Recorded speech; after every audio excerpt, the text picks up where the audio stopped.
What's the good word, Josh? Your boy DKB here, one of our biggest winners from the 2024 NFL Draft, concluding is a guy that did next to nothing outside of the preseason. I'm talking about our tight end, Zack Kuntz, right? Perfect RAS score. A lot of us digged, as deep as we could from this talent out of Old Dominion, wondering how the Jets got so lucky to land, one of the best, if not the best, tight ends in all of, college football history from an athleticism standpoint. Now, I'll point this out early because the point of this topic right now is how big of a year two developmental leap could we be seeing from Zack Kuntz in light of some comments that we got from Aaron Rodgers. Aaron Rodgers didn't say anything crazy, but he did note that Zack Kuntz and himself built a significant enough chemistry during the course of him running scout team last year when he rushed himself back from injury. This got me thinking because a piece of this conversation is kind of centered around how we approach the draft. I won't go as far as saying Zack Kuntz is the reason why we skipped over a talent like Brock Bowers. Continue to double down on the offensive line made all the sense in the world, but I can see a world where Conklin's your clear tight end one. You love the way you've seen Jeremy Ruckert progress, even if it hasn't shown up in the receiving numbers. And then you have Kenny Yeboah, who's your special teams, prowess, if you will. And we've seen him make some big plays during preseason and regular season.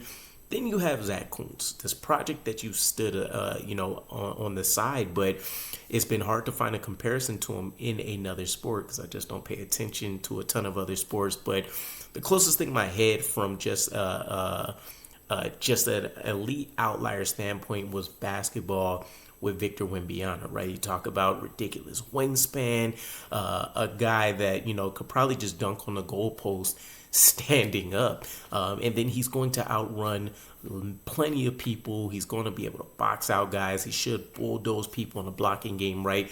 And for all of those things that I'm saying we would hope to get out of Zack Kuntz, we just didn't. There's a reason he was, a 7th round pick or whatever, and didn't make the 53-man active roster. And somehow we snuck him onto our practice squad. I do remember the rumors about the Eagles being heavily interested in him if we cut him. But we got lucky. We retained him. Nobody offered him a contract during the season. Ron Middleton and the staff just gets to continuously work on this guy behind the scenes. And now we get this note that, you pair up Aaron Rodgers saying he had this great chemistry with Zack Kuntz. You have comments from C.J. Mosley at various points about Aaron Rodgers throwing dots and making guys look like all pros, even though the defense wasn't going full speed. Obviously, scout team is about giving teams looks and similar skill sets to what they're going to be playing against with their opponents. Zack Kuntz gives you an X factor in that department if you have a Travis Kelce type guy or something of that nature, even though he doesn't have the same technical refinement, right, in terms of route running, catch point ability, stuff like that. There was, though, an article maybe alluding to, this same kind of conversation from Sports Illustrated that called out Zack Kuntz as maybe a year two breakout candidate, right? And I think we use that term a little too loosely at times. But Zack Kuntz may be able to press for tight end too. I don't think Jeremy Ruckert is 100% locked into that role. And depending on how big of a leap Zack Kuntz can take in year two, that competition should theoretically be wide open. I mean, nothing should be given at this point where we're challenging for a Super Bowl. I think Conklin is clearly above everybody else, but I don't think it's too crazy to dream that maybe you can see Zack Kuntz take over for even Tyler Conklin a year or two from now if he does develop as expected. But one of the things that I love most is the fact that he's taken advantage, right? The fact that Aaron Rodgers has called him out specifically. We haven't seen his work for everybody, right? He gave props to Irvin Charles last year and Jason Brownlee and Xavier Gibson all at various points for our undrafted free agent pool. But in that same light, we didn't see him, really highlight an Alan Lazard, for example. We've seen him highlight Garrett Wilson. We've seen him talk about Breece Hall. And so most of the guys that made any kind of significant impact did get some kind of kudos from Aaron Rodgers. So I'm not taking it, completely to heart, but I'm also not necessarily taking it with a grain of salt. somewhere in the middle. I think it definitely means something. We just need to figure out how much.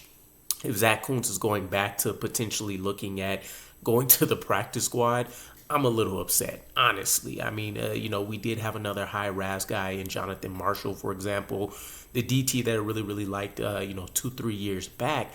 But I think there's a little bit of a different ballpark. One of the better coaches on our staff in Ron Middleton helping him out, almost a third of the season working under Aaron Rodgers, understanding what it is he's going to see, what he wants, what he likes, and giving you tips and pointers about how to develop himself. You hope he took advantage, right? Zack Kuntz only being 24 years young.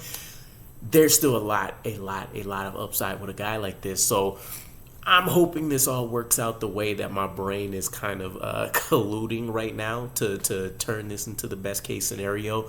But let me know what you guys think. Year 2 breakout for Zack Kuntz. What does that necessarily look like to you? What do you think? I think just being able to challenge for a tight end 2 would be a huge accomplishment, but I am at least at the very minimal looking for him to make the roster as tight end 3. So let me know where you guys fall in at this, and I will catch you guys again. Peace.